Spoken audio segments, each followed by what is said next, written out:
Let me ask you a simple question. If two countries exist in the same region and one is constantly inspected, sanctioned, and threatened for its nuclear program, while the other is widely believed to have nuclear weapons but faces no such pressure, is that about security or is that about power? That is exactly the debate today. That is why Iran's nuclear program is heavily scrutinized while Israel's nuclear capacity or capability is largely ignored.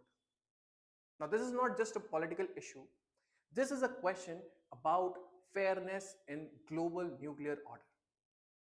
Today, in this video, we will understand why Iran is under pressure, why Israel gets a pass, and what this tells us about the global power politics.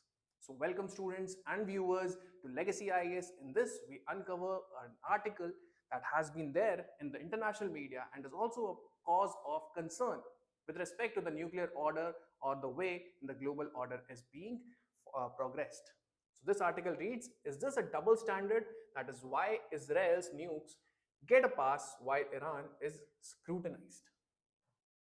So, first of all, we must understand what is the Iran's nuclear issue that keeps on appearing. We first must understand why Iran is under scrutiny. So, first thing is uranium enrichment concerns. Uranium enrichment concerns, that means Iran has been enriching uranium officially but for civilian energy purposes. That means it is just for civilian purposes that they have been enriching the nuclear uranium for.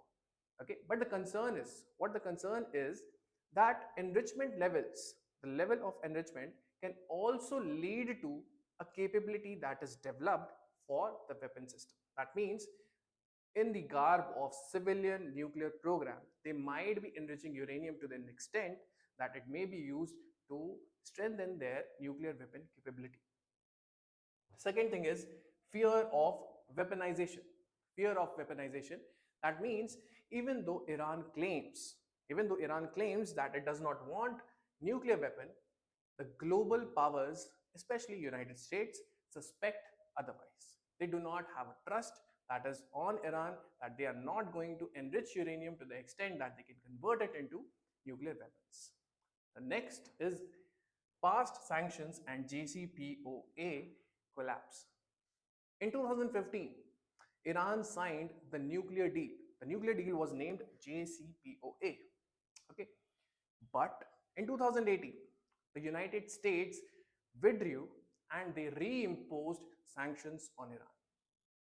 The next thing here is ongoing inspections, that is with respect to IAEA.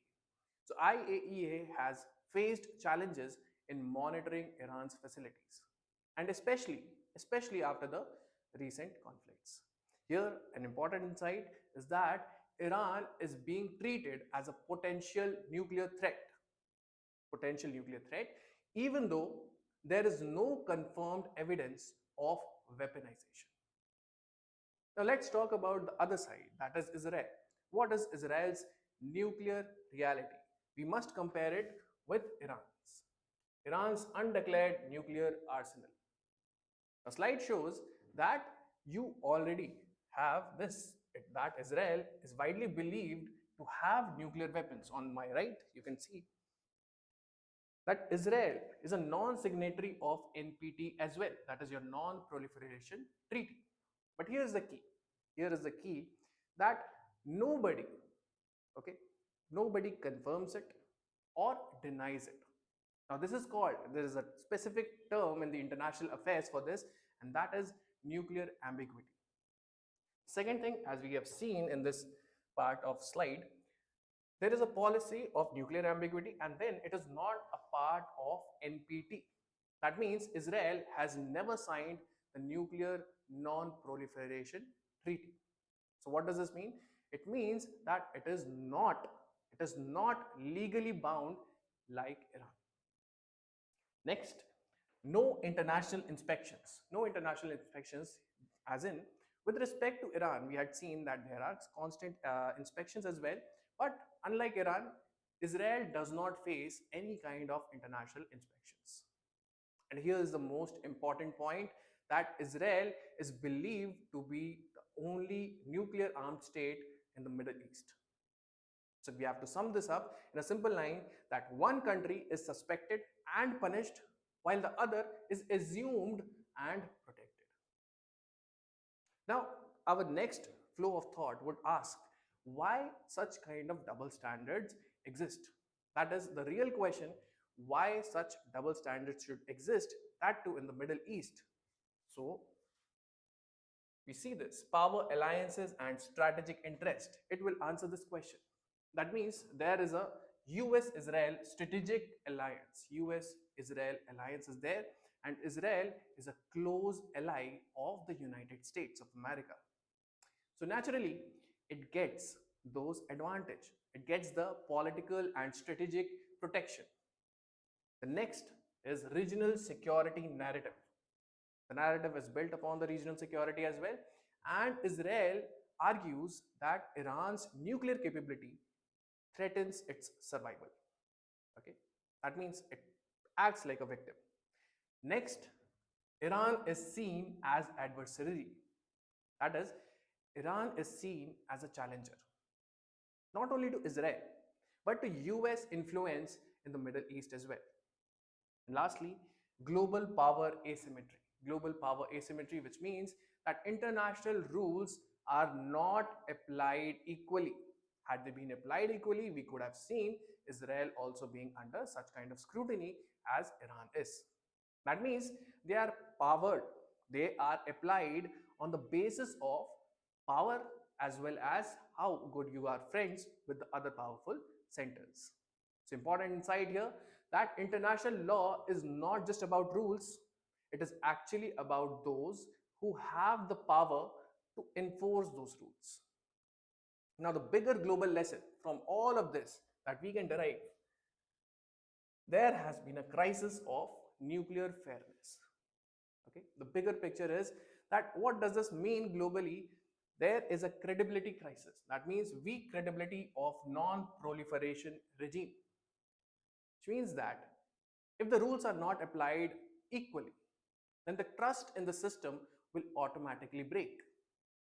Next thing is perception of hypocrisy. Perception of hypocrisy, that means many countries see this as selective enforcement of rules. Okay, selectivity is something that can also be termed as partiality, or something that is based upon the discretion of the powerful ones. Next, incentive for other countries to go nuclear. Okay, that means it is a dangerous incentive. That means countries, if they believe that nuclear weapons bring protection, okay, a lot of nuclear weapon is also used as a political weapon, right? If it brings any kind of protection from the big superpowers, then more countries may try to develop them. Okay, more countries would say that even I want this kind of a weapon that grants me such kind of powerful allies. And lastly, you have stability versus inequality. Stability versus inequality. Yes, the system prevents war in some cases, but it also creates deep inequality in power. So now just ask yourself, so is this whole affair about stopping nuclear weapons, or is it about controlling who is allowed to have them? So, a final line that would summarize all of this is in this line, that in global politics, rules are written for everyone. Rules are written for everyone, but they are enforced selectively. And in this Iran Israel debate, this is the cleanest example of that reality. So if you understand this, you don't just understand the issue, but you actually understand how does the global power actually work. Thank you so much.